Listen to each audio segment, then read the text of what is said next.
नमो नमो विद्यार्थियों, हम पढ़ रहे हैं बीए पार्ट फर्स्ट में भर्तृहरि विरचित नीति शतकम। देखिए क्या कहते हैं मूर्ख व्यक्ति के विषय में भर्तृहरि ने क्या कहा है कि जो मूर्ख व्यक्ति होता है उसके लिए इस दुनिया में कोई भी औषधि नहीं है उसकी मूर्खता को दूर करने की, क्योंकि जो मूर्ख होते हैं उनके लिए शास्त्रों में भी कोई औषधि नहीं है। देखिए क्या कहा है, सक्यो बारे तुम जलेन हुतबुक छत्रेण सूर्यातपो नागेंद्रो निस्तांकुशेन समदो दंडेन गो गर्धर्वो व्याधि भेषज संग्रहिश्च विविधोय मंत्र प्रयोगैश्च विषम सर्वस्य औषधम अस्ति शास्त्रवेतम मूर्खस्य नास्ति औषधम। देखिए क्या कहते हैं विद्यार्थियों कि सक्यो बारे तुम जलेन हुतबुक, सक्यो माने समर्थ हैं, बारे तुम शांत करने में रोकने में, जलेन जल के द्वारा, हुत भुक अग्नि को, कि अगर कहीं अग्नि जल जाती है, अग्नि लग जाती है तो क्या होता है उसको हम जल के द्वारा शांत कर सकते हैं। कि सक्यो बारे तुम जलेन हुतबुक, कि हम अग्नि को जल के द्वारा शांत कर सकते हैं। छत्रेण सूर्यातपो, और छाता के द्वारा, सूर्य आतप, सूर्य की जो गर्मी होती है उसको छाता के द्वारा शांत किया जा सकता है। क्या कहते हैं, सक्यो बारे तुम जलेन हुतबुक, कि सक्यो माने समर्थ होते हैं, बारे तुम रोकने में, जलेन जल के द्वारा, हुतबुक अग्नि को, कि अग्नि को जल के द्वारा रोका जा सकता है। और छत्रेण सूर्यातपो, और छाता के द्वारा सूर्य की गर्मी को रोका जा सकता है। और नागेंद्रो निशित अंकुशिन, और नागेंद्र जो हाथी होता है उसको निशित अंकुशेन, उसको पैने अंकुश के द्वारा, और समदो जो मदमस्त हाथी होता है उसको पैने अंकुश के द्वारा, क्योंकि अंकुश ही ऐसा होता है जिससे हाथी को नियंत्रण में लिया जाता है। और दंडेन गो गर्दभो, कि बैल और गधे को डंडे के द्वारा नियंत्रित किया जा सकता है। और व्याधि रोग को भेषज संग्रहिश्च, भेषज कहते हैं औषधियों के संग्रह से, औषधियों के प्रयोग से रोग को दूर किया जा सकता है। और विविधीय मंत्र प्रयोगैश्च विषम, और अगर किसी पे विष चढ़ा हुआ है, किसी बीचू सांप आदि का, तो विविधीय मंत्र प्रयोगैश्च विषम, के विविध मंत्रों के प्रयोग से विष को नियंत्रण में किया जा सकता है, विष को उतारा जा सकता है, विष को दूर किया जा सकता है। सर्वस्य औषधम अस्ति शास्त्रवेतम, के सभी चीज़ों की इस दुनिया में शास्त्र में कही गई औषधियाँ हैं, शास्त्र में हर चीज़ के लिए औषधि बताई है। मूर्खस्य नास्ति औषधम, मूर्ख के लिए कोई भी औषधि नहीं है। क्या कहते हैं कि सर्वस्य औषधम अस्ति शास्त्रवेतम, कि सभी के लिए शास्त्रवेद औषधि है। मूर्खस्य नास्ति औषधम, मूर्ख के लिए कोई भी इस दुनिया में औषधि नहीं है। क्या कहा, देखिए कि अग्नि को जल के द्वारा बुझाया जा सकता है, और सूर्य की गर्मी को छाता से रोका जा सकता है। और नागेंद्र जो होता है, हाथी जो होता है, उसको पैने अंकुश के द्वारा, जो समद हाथी होता है उसको पैने अंकुश से नियंत्रण में लिया जा सकता है। और डंडे से बैल और गधे को नियंत्रण में लिया जा सकता है। और व्याधियाँ जो रोग होता है, भेषज संग्रहिश्च, औषधियों के संग्रह से, औषधियों के प्रयोग से, और विविध मंत्र प्रयोग या विषम, और विविध मंत्रों के प्रयोग से विष को उतारा जा सकता है। सर्वस्य औषधम अस्ति शास्त्रवेतम, कि इस दुनिया में सभी के लिए शास्त्र में औषधियाँ हैं। मूर्खस्य नास्ति औषधम, मूर्ख के लिए कोई भी औषधि नहीं है। अब देखिए क्या कहा कि आग को पानी से बुझाया जा सकता है, और सूर्य की तीव्र धूप को छाते से रोका जा सकता है। मतवाले हाथी को तीक्ष्ण अंकुश से वश में किया जा सकता है, और सांड और गधे को डंडे से रोका जा सकता है। और भयंकर रोग दवाओं के प्रयोग से दूर किया जा सकता है, और विष को अनेक मंत्रों के प्रयोग से दूर किया जा सकता है, उतारा जा सकता है। इस प्रकार इस संसार में सबकी दवा शास्त्रों में कही गई है, किंतु मूर्ख को उचित मार्ग पर लाने के लिए, उसकी मूर्खता दूर करने के लिए इस संसार में कोई भी दवा नहीं है। अब देखिए, आप विशेष लिखेंगे और विशेष में आप क्या लिखेंगे? आप लिखेंगे विद्यार्थियों 1 नंबर डाल के कि इस पद्य में शार्दूल विक्रीडित छंद है।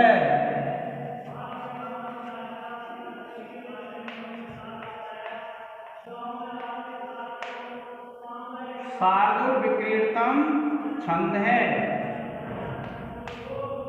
और फिर लिखेंगे व्याकरण टिप्पणी।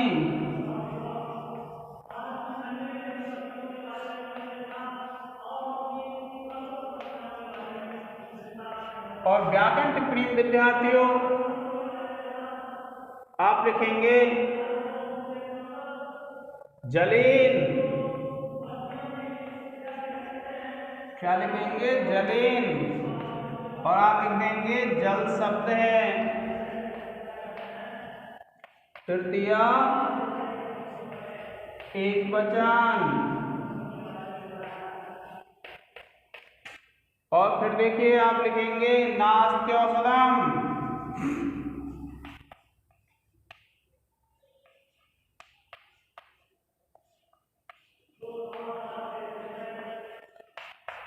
आप लिखेंगे नास्ति प्लस औषधम।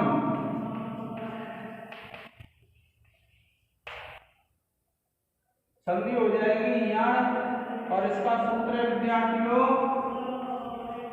एको यणचि। इसके बाद तीसरा है प्रयोगैर्विषम।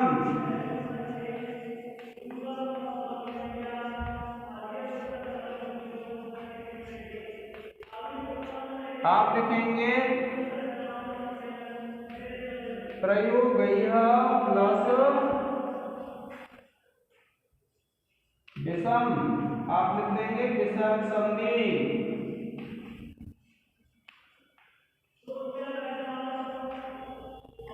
और फिर लिखेंगे आप देखिए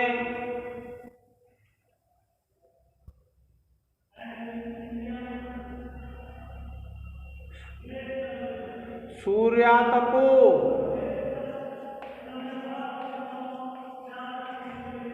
सूर्यातपो।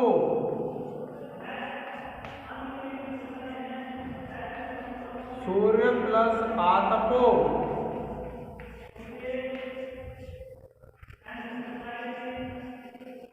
दीर्घ संधि है। और सूत्र विद्यार्थियों अपर सवर्णे दीर्घ। और इसके बाद पांचवा लिख लेंगे आप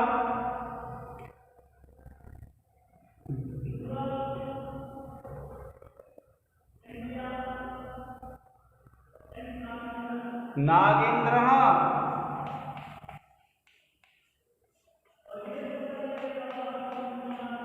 आप लिखेंगे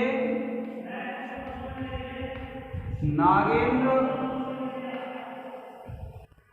प्रथमा विभक्ति एक वचन। और विद्यार्थियों छठवां जो व्याकरण टिप्पणी लिखेंगे हम लिखेंगे विविधय्य।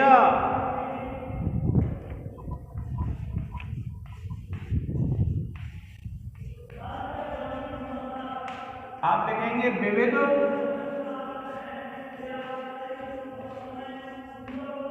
शब्द है तृतीया विभक्ति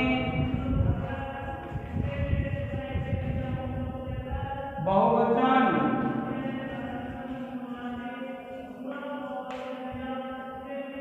आप इसका एक स्क्रीनशॉट ले लें।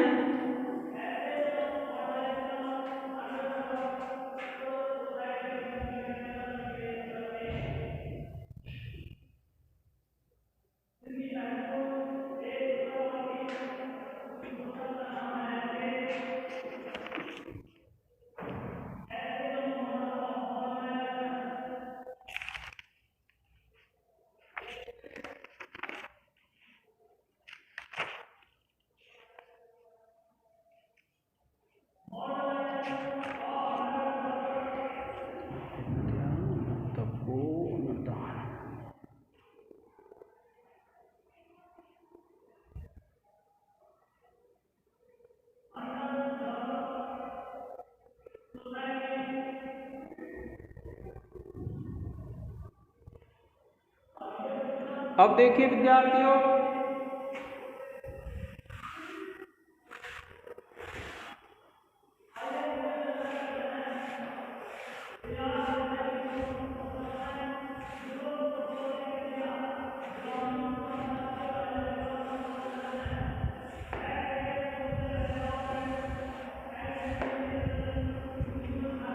देखिए येषां न विद्या न तपो न दानम,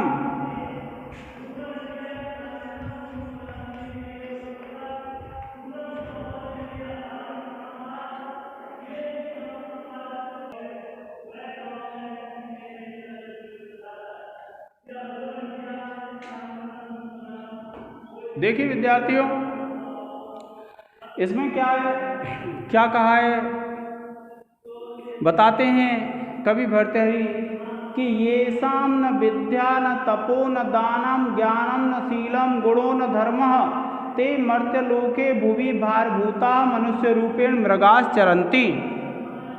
क्या कहा है देखिए, येषां न विद्या न तपो न दानम, कि येषां माने जिनमें न विद्या न तप न दान, ज्ञान न शील गुण न धर्म। क्या बताया, जिन व्यक्तियों में न विद्या नहीं होती है, न तप होता है, न दान होता है, न ज्ञान होता है, न शीलम न आचरण होता है, न गुण होता है, न धर्म होता है।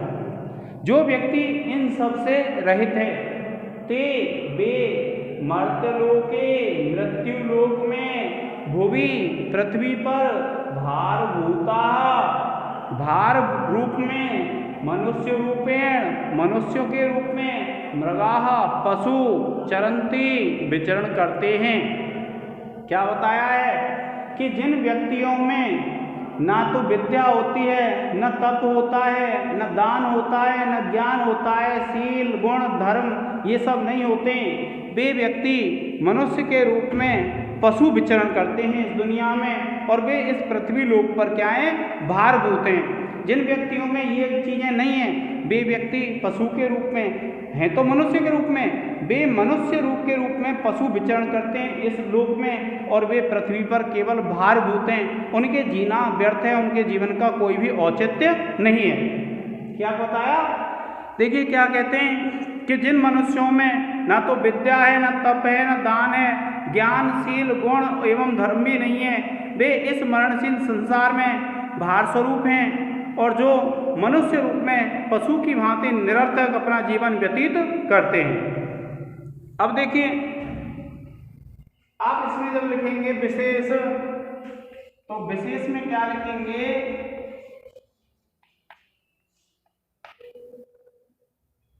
और विशेष में लिख देंगे आप इस पद्य में उपजाति छंद है।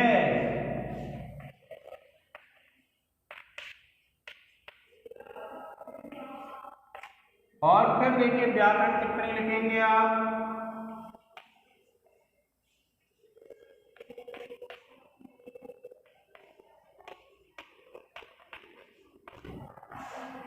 व्याकरण टिप्पणी विद्यार्थी आप 1 लिखेंगे,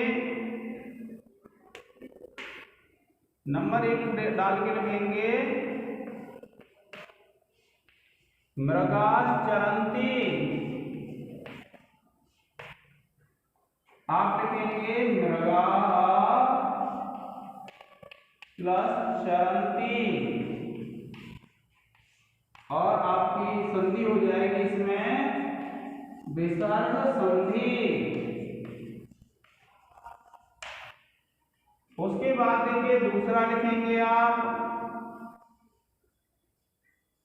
मृगाः, आप लिखेंगे मृग शब्द प्रथमा विभक्ति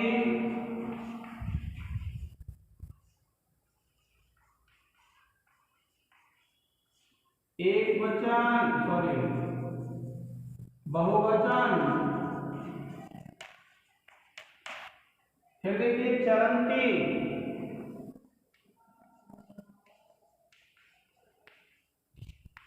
लिखेंगे चर धातु,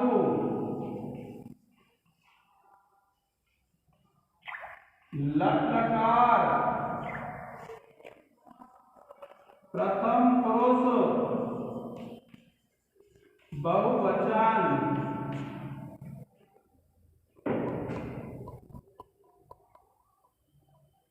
फिर देखिए चौथा है विद्या,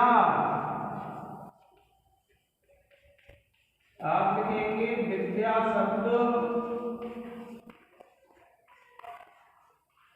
प्रथमा विभक्ति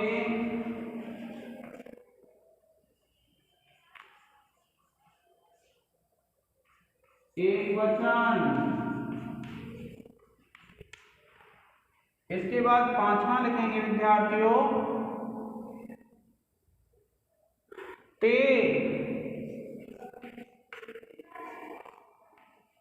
सत शब्द प्रथमा विभक्ति बहुवचन। और फिर देखिए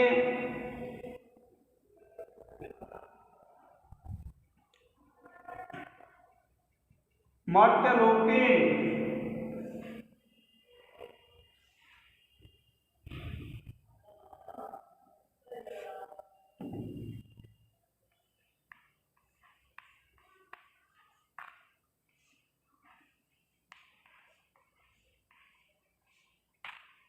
आप लिखेंगे मर्त्यलोक सप्तमी विभक्ति एक वचन।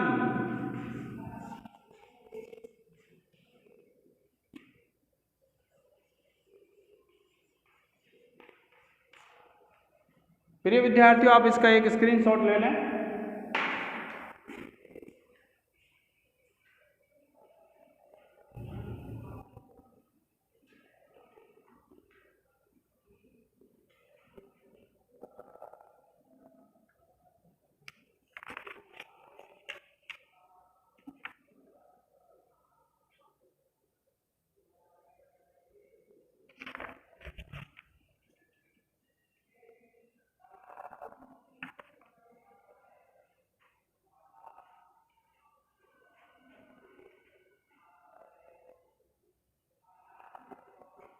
अब देखिए विद्यार्थियों, यह श्लोक है।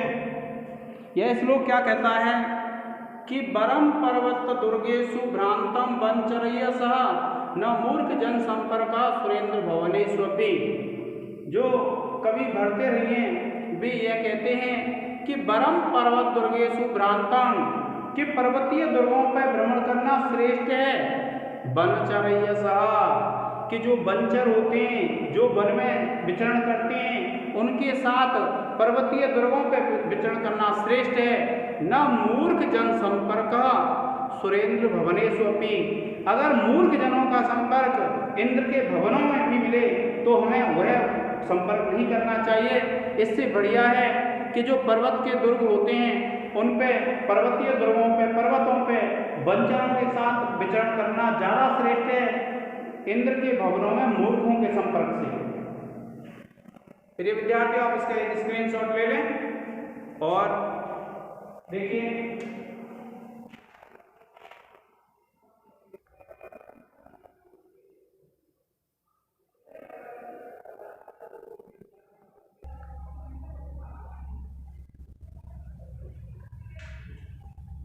अब देखिए क्या कहते हैं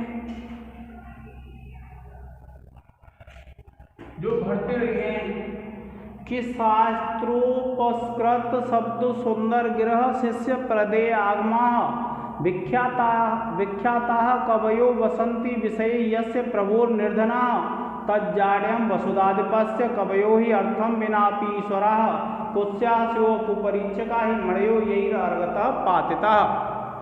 देखिए इसमें क्या बताया है कि शास्त्र उपस्कृत, कि शास्त्र के ज्ञान से युक्त, क्या कहा, शास्त्र उपस्कृत, शास्त्र के ज्ञान से युक्त, शब्द सुंदर गिरह, कि शब्दों से सुंदर वाणी, क्या कहा, शास्त्र उपस्कृत शब्द सुंदर गिरह, कि शास्त्रों के शब्दों से उपस्कृत और सुंदर वाणी, कि शास्त्र के ज्ञान से युक्त शब्दों से युक्त सुंदर वाणी, शिष्य प्रदेय आगमाः, कि शिष्य प्रदेय आगमाः, कि शिष्यों के लिए जो वेद शास्त्र आदि का ज्ञान देते हैं। विख्याता कवयः, विख्यात कवि, बसंती विषये, बसंती माने रहते हैं, विषय माने राज्य में, यस्य प्रभोः, जिस प्रभु के में, निर्धनाः, निर्धन होकर के। क्या कहा कि शास्त्र उपस्कृत शब्द सुंदर गिरह, कि शास्त्र के ज्ञान से युक्त शब्दों से सुंदर वाणी, और शिष्य प्रदेय आगमः, कि जो शिष्यों के लिए वेद शास्त्र आदि का ज्ञान देते हैं। विख्याताः कवयः, विख्यात कवि लोग, बसंती विषय यस्य प्रभोः निर्धनाः, कि जिस राजा के राज्य में निर्धन होकर के रहते हैं। तज्जाड्यं वसुधाधिपस्य, कि यह उस वसुधा अधिप की, उस राजा की जड़ता है। कवयो ही अर्थम अपि विना अर्थम ही अर्थम बिना अपि ईश्वरः, कि जो कवि होते हैं वे तो बिना धन के भी क्या है, धन के स्वामी होते हैं। और कुत्स्यासु कुपरीक्षका, कि जो कुपरीक्षक होते हैं उसकी निंदा होती है। मणयो यही अर्घता पातिता, कि जो मणि को उसके मूल्य से कम आंकता है तो वह मणि की निंदा नहीं होती है। किसकी निंदा होती है? वह निंदा होती है उस परीक्षक की। क्या बताया विद्यार्थियों कि कुत्स्यासु कुपरीक्षका, कि जो कुपरीक्षक होते हैं उनकी निंदा होती है। कौन से कुपरीक्षक? मणयो यैर अर्घतः पातिताः, कि जिनके द्वारा मूल्य से मणि गिरा दी जाती हैं, अर्थात मणियों का मूल्य कम आंका जाता है, तो उसमें उन परीक्षकों की निंदा होती है, मणियों की निंदा नहीं होती है। देखिए क्या कहा है कि जिनकी वाणी शास्त्रों द्वारा परिष्कृत शब्दों से सुंदर है, जो शिष्यों को शास्त्र ज्ञान की शिक्षा देते हैं, ऐसे प्रसिद्ध कविजन जिस राजा के राज्य में निर्धन रहते हैं, इससे उस राजा की मूर्खता सिद्ध होती है, क्योंकि विद्वान कवि धन के बिना भी पूज्य होते हैं, और वस्तुतः वे मूर्ख परीक्षक ही निंदनीय हैं, जिन्होंने महारत्नों का उचित मूल्य नहीं आंका है, उनका उचित आदर नहीं किया है। देखिए इसमें क्या बताया है कि जिस प्रभु के या जिस राजा के यहाँ कोई विद्वान व्यक्ति अगर निर्धन होकर के रहता है तो उसमें उस राजा की जड़ता है, उसकी मूर्खता है। क्यों? क्योंकि जो विद्वान व्यक्ति होते हैं वे तो हमेशा पूजनीय होते हैं, और अगर कोई व्यक्ति मणि का मूल्य कम आंक दे तो इससे मणि की निंदा नहीं होती है, उस व्यक्ति की निंदा होती है जिसने कम मूल्य आंका है। अब देखिए आप लिखेंगे, मान लीजिए विशेष लिखेंगे, और जब आप विशेष लिखेंगे तो नंबर 1 डाल के लिखेंगे, इस पद्य में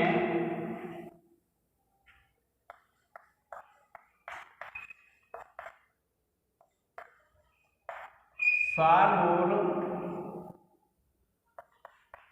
विक्रीडितम छंद है।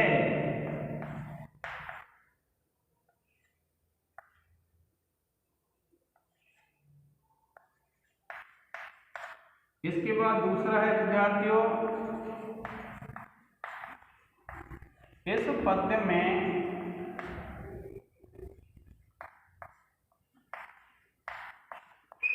काव्यलिंग अलंकार है।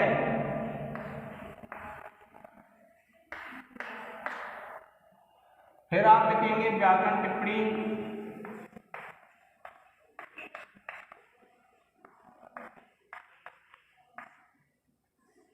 और व्याकरण टिप्पणी में लिखेंगे विद्यार्थियों तज्जाड्यम। क्या लिखेंगे?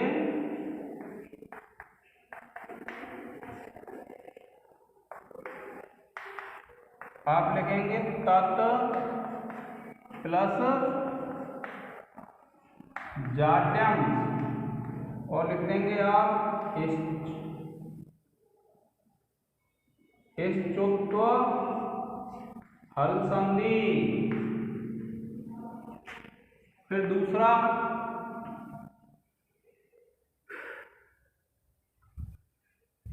बसंती।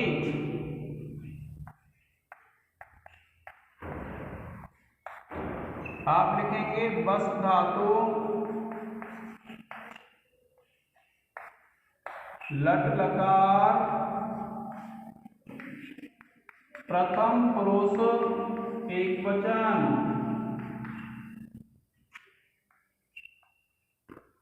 फिर देखिए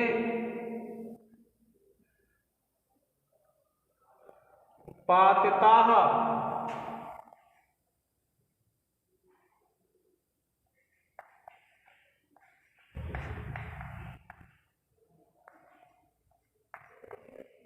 पत धातु त प्रत्यय। चौथा है शास्त्रोपस्कृत।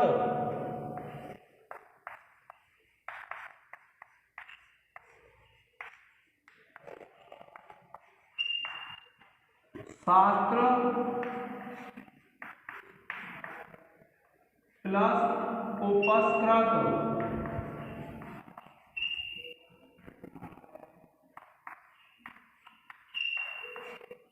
गुण संधि है इसमें।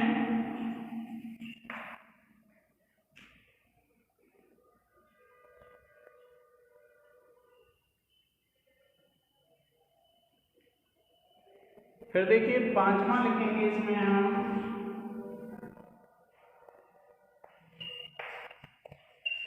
वसुधाधिपस्य।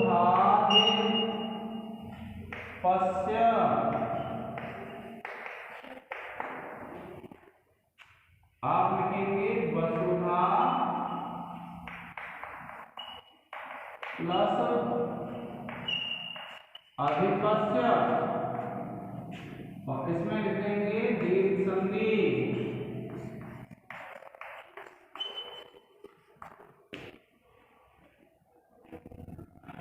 फिर देखिए छठवां लिख देंगे आप कवयो कवयः।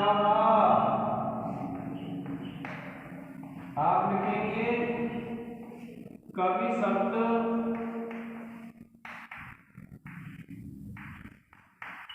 प्रथमा विभक्ति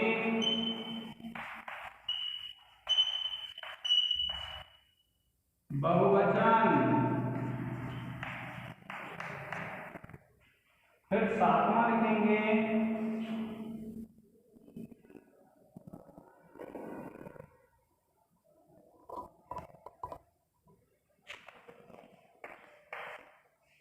यैरर्थकः।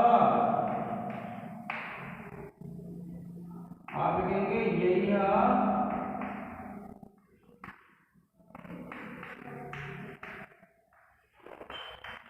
अर्थतः।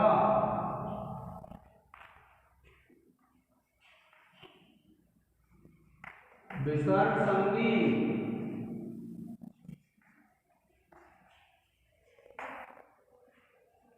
और आठवां है विषय।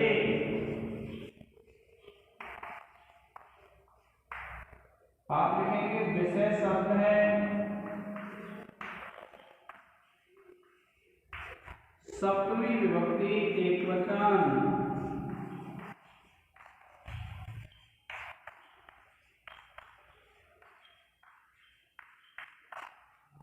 प्रिय विद्यार्थियों आप इसका एक स्क्रीनशॉट ले लें।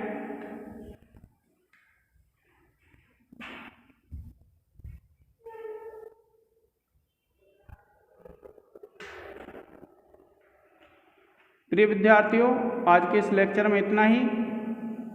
धन्यवाद।